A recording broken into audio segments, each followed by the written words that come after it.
माँ की आखिरी इच्छा। एक बार एक बूढ़ी माँ को उसके बेटे ने एक वृद्ध आश्रम में ले जा कर छोड़ दिया। माँ का ये वही इकलौता बेटा था जिसके लिए माँ ने जीवन भर संघर्ष किया। इस बेटे के लिए वो सब कुछ किया जो एक माँ को करना चाहिए, और आज भी अपने बेटे को किसी भी तरह की परेशानी ना हो इसलिए माँ ने आश्रम में रहने के लिए तैयार हो गई। आश्रम में रह रही माँ हमेशा अपने बेटे को याद करती थी, मगर बेटा केवल साल में एक बार उससे मिलने जाता या फिर फ़ोन पर बात कर लेता। कई साल बीत चुके थे।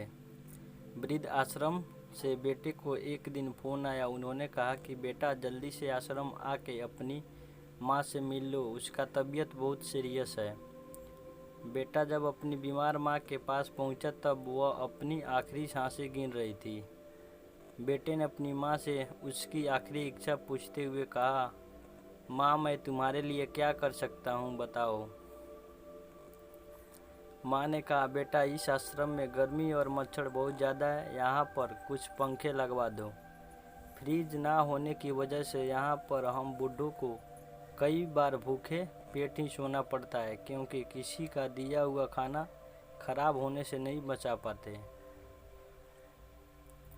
तो इस आश्रम के लिए एक दो फ्रिज भी खरीद कर दे देना।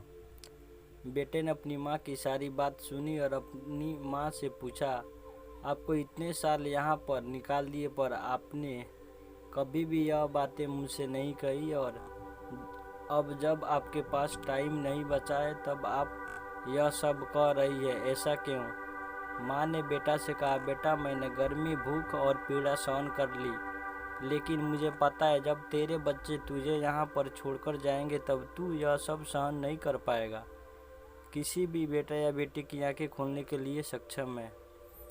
माँ बाप को कभी भी मत रुलाइए, इतिहास हमेशा अपने आप को दोहराता है। अगर आप चाहते हैं कि आपके साथ अच्छा व्यवहार हो तो आपको भी दूसरों के साथ वैसा ही व्यवहार करना पड़ेगा। कहानी आपको कैसी लगी कमेंट करके ज़रूर बताएं, और चैनल को सब्सक्राइब नहीं किया है तो चैनल को सब्सक्राइब कर ले। धन्यवाद।